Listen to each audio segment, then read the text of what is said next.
El siguiente artículo ha sido tomado de la revista 7 minutos de Calvinismo y se lee con el permiso de la misma. De las Sagradas Escrituras, por Diego Mantilla. Adán y Eva, la creación y su palabra. En el Edén, Adán y Eva disfrutaban de la creación sin las consecuencias del pecado y de la presencia de Dios sin la vergüenza y el temor producto de la caída, algo que nosotros nunca hemos experimentado. Por ejemplo, Adán tenía como tarea labrar y guardar el huerto. Génesis capítulo 2, versículo 15. Parte de la vocación de Adán en el huerto consistía en nombrar los animales de todos los seres de la creación. Fue el hombre quien llevaba la imagen de Dios en su ser, quien podía cumplir esta tarea taxonómica. Sin embargo, Adán no solo se relacionaba con la creación de Dios. Es en el Edén en donde el Dios de la creación desciende y entra en una relación con Adán como representante de toda la humanidad. Es en este contexto de relación entre Dios y el hombre que Dios comunica su palabra inerrante, autoritativa, suficiente y necesaria a Adán. Dios da su palabra dando a conocer su voluntad, la cual consistía en que Adán podía comer de todo árbol menos del árbol del conocimiento del bien y del mal. Génesis capítulo 2, versículos 16. En Génesis 3 se nos relata la trágica y triste historia de nuestros primeros padres. Para ellos, la palabra de Dios no fue autoritativa ni suficiente. En Génesis de la caída parte de no tomar en serio la palabra de Dios. La Confesión de Westminster inicia justo allí donde nuestros primeros padres fallaron, en el no reconocer la autoridad que tiene la palabra de Dios. ¿En qué otro lugar podríamos conocer a Dios, su voluntad? El primer capítulo de la Confesión lleva por título de las Sagradas Escrituras y tiene 10 secciones, y este primer capítulo responde a la pregunta ¿cómo podemos conocer a Dios? Por lo general, hablamos de las perfecciones o atributos de Dios, pero en la confesión, antes de hablar de los atributos de Dios, capítulo 2, la confesión nos lleva a ver algunos atributos de las Escrituras, tales como la necesidad, la autoridad, la suficiencia y claridad de las Escrituras, ya que en las Escrituras, donde el Dios de la historia y la creación se ha revelado. Dios se ha revelado en la creación y en su palabra. La confesión inicia afirmando que Dios se ha revelado. Dios se revela claramente en las cosas que hizo. La luz de la naturaleza, las obras de la creación y providencia. Esta revelación es conocida como revelación general o revelación natural. Y esta revelación la vemos en dos formas, una interna y otra externa. La interna la vemos a través de la luz de la naturaleza, que es la imagen de Dios en toda criatura a pesar de ser seres caídos. La externa es la obra de la creación. ¿Qué nos enseña la revelación general? Esta revelación, tal como lo enseña el apóstol Pablo, nos habla de la sabiduría, bondad y poder de Dios. Romanos capítulo 1, versículos 19 y 20. Esta revelación lleva a los hombres a adorar a Dios. Salmo 19. Pero esta revelación de Dios en su creación es tan contundente que también testifica de la ira de Dios. Romanos capítulo 1, versículo 18.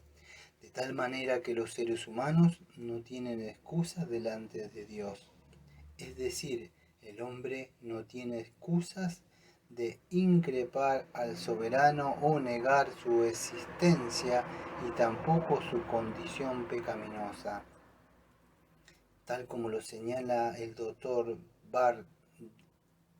Bardick Own, de manera que en nuestro evangelismo o defensa de la fe no debemos intentar probar la existencia de Dios a los no creyentes. En realidad, les estamos recordando a los no creyentes lo que ya saben. Lo que Pablo nos dice es que el hombre detiene con injusticia la verdad de Dios. Romano 1, versículo 18. Así que para el no creyente es difícil aceptar la revelación natural, no por faltas de pruebas o por un defecto en la revelación natural o porque no diga lo suficiente, sino porque dice demasiado y con demasiada claridad. Ahora bien, esta revelación de Dios en su creación no es salvífica. Nadie es salvo por el conocimiento de la naturaleza. Esta revelación no es para salvación, sino para condenación. La confesión lo dice de esta manera. Sin embargo, estas no son suficientes para dar aquel conocimiento de Dios y de su voluntad que es necesario para salvación. La revelación natural es suficiente para condenarnos, pero insuficiente para salvarnos. Luego, la asamblea señala otra forma de revelación, la palabra escrita. Dice la confesión de fe. Por tanto, agradó al Señor en diferentes épocas y de diferentes maneras revelarse a sí mismo y declarar su voluntad a la Iglesia. Luego, para la mejor preservación y propagación de la verdad y para el establecimiento y consuelo más seguro de la Iglesia contra la corrupción de la carne, la malicia de Satanás y el mundo, le agradó también poner por escrito dicha revelación en la forma completa. Ello hace que las santas escrituras sean de lo más necesaria, puesto que ahora han cesado ya aquellos modos anteriores por los cuales Dios reveló su voluntad a su pueblo. A esta revelación se le conoce como revelación especial o particular y nos habla de un Dios que se ha revelado por medio de su palabra. Primero, la asamblea cita de la carta de los Hebreos que nos dice que Dios se ha revelado de diversas maneras en diferentes épocas. Estas revelaciones especiales de Dios consistían en sueños, visiones o el mensaje a través de los profetas y apuntaban a nuestra redención. Esto es restaurar la imagen de Dios en el hombre. Sin embargo, estos modos de revelación cesaron. Ver Hebreos capítulo 1, versículo 1. Ya que nuestra redención fue completada por el Logos de Dios, por lo tanto, esto hace que las escrituras sean aún más necesarias, ya que los otros modos de revelación cesaron. Así que agradó a Dios dejar por escrito esta revelación.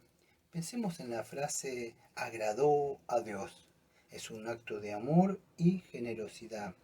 Que Dios se haya revelado de forma particular o específica por medio de su palabra. No en vano conocemos nuestras Biblias con el nombre de Palabra de Dios. Este libro, la Biblia, se trata de Dios. Ahora bien, ¿por qué Dios dejó su revelación por escrito? En primer lugar, para la preservación y propagación de la verdad, y también para el consuelo de la Iglesia contra sus adversarios, el mundo y Satanás. Cristo nos testifica de esta verdad cuando enfrenta las tentaciones de Satanás en el desierto con la palabra. Ver Mateo capítulo 4, versículo 4, 7 y 10. La autoridad de las Escrituras. Ya dijimos que las Escrituras son la palabra de Dios. Cada uno de los 66 libros de nuestra Biblia son la palabra de Dios. Segunda de Timoteo capítulo 3 versículo 16. Todos los cuales fueron dados por inspiración de Dios para que sean la regla de fe y vida. Recordemos que la palabra que usa Pablo para referirse a las escrituras como inspiradas por Dios quiere decir que fueron sopladas por Dios o salieron del aliento de Dios, ya que las sagradas escrituras en las palabras de Dios, esta posee autoridad divina. Esta autoridad de las escrituras no depende de ninguna criatura, sino del Creador. La autoridad de las sagradas escrituras, por la cual deben ser creídas y obedecidas, no depende del testimonio de ningún ser humano o iglesia, sino enteramente de Dios, quien es la verdad en sí mismo. El autor de ellas, por lo tanto, deben ser recibidas porque son la palabra de Dios. Debemos recordar el contexto de la confesión de fe. La asamblea tiene en mente a la Iglesia Católica Romana. Para la Iglesia de Roma es mucho más importante lo que diga Roma de la palabra de Dios que lo que Dios diga de su palabra. La autoridad de las escrituras está en las escrituras mismas, no en la iglesia o en algún hombre. ¿Por qué? Porque es la palabra de Dios. Williamson lo dice de esta manera. Si las escrituras son la palabra de Dios, éstas deben contener una autoridad divina dentro de sí misma. Entonces no pueden y no necesitan depender de nada más, salvo Dios. La autoridad solo puede depender de algo superior. ¿Quién puede respaldar la palabra de Dios sino Dios? Por supuesto que el testimonio de la Iglesia nos motiva a tener gran estima a las Escrituras. La evidencia interna de las Escrituras, su carácter celestial, la eficacia de su doctrina, nos enseña que las Escrituras son la palabra autoritativa de Dios. Pero no todos los hombres son persuadidos de esta verdad, porque nuestra completa persuasión y seguridad de su infalible verdad y de su autoridad divina provienen del Espíritu Santo. La suficiencia y claridad de las Escrituras. Este principio nos enseña que todo lo que necesitamos para la vida y la piedad lo encontramos en las Escrituras. La totalidad del consejo de Dios concerniente a todas las cosas son necesarias para su propia gloria y para la fe, vida y salvación del ser humano. Está expresamente expuesto en las Escrituras o por buena y necesaria consecuencia que pueden deducirse de ellas.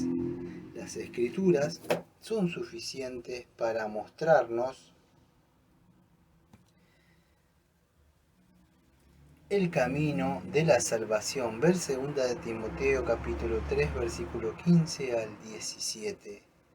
Las Escrituras son suficientes para decirnos que solo en Jesús hay salvación. Hechos capítulo 16, versículos 31. Las Escrituras son suficientes para decirnos que hay un solo mediador entre Dios y los hombres. Ver 1 Timoteo capítulo 3, versículo 5. Las Escrituras son suficientes para enseñarnos que nada nos puede separar del amor de Dios. Ver Romanos capítulo 8, versículo 35 al 39.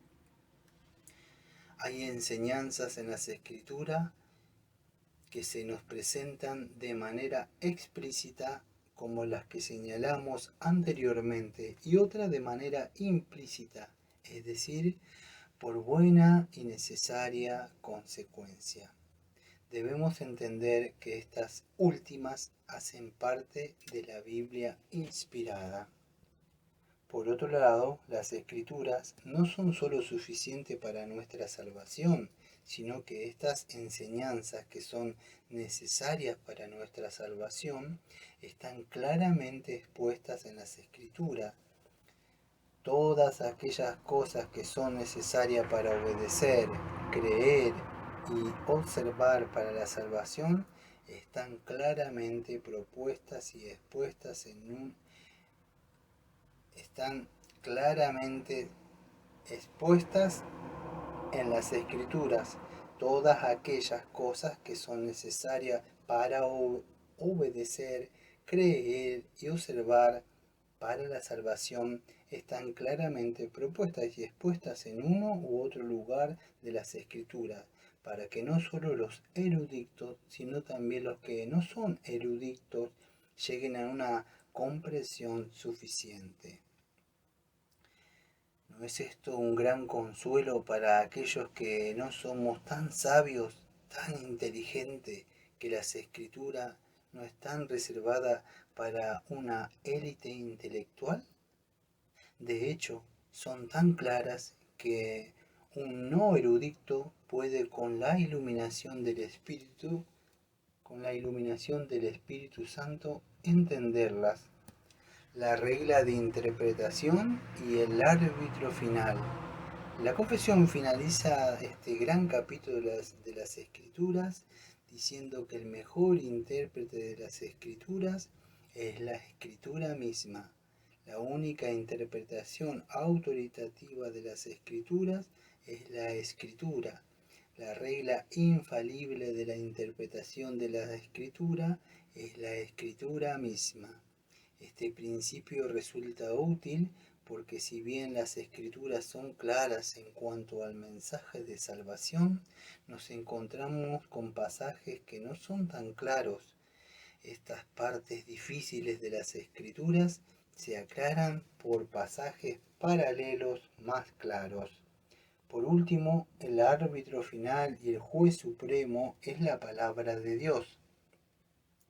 Los sínodos y concilios pueden errar y por lo tanto no son la norma suprema de fe y práctica. El Espíritu Santo, que habla en las Escrituras y de cuya sentencia debemos depender, es el único juez supremo por quien deben decidirse todas las controversias religiosas, creer y sentir la palabra de Dios. Este conjunto de verdades de las Escrituras no solo nos vienen a informar, sino a producir en nosotros afecto por las Escrituras. No estamos teorizando de forma abstracta de las Escrituras, sino que estas verdades producen sus efectos en nuestra tarea de amar al Señor con toda nuestra mente. Desde aquí queremos contribuir a este propósito, que era el Señor producir en todos nuestros lectores este sentimiento del hombre en el Salmo 119, versículo número 131.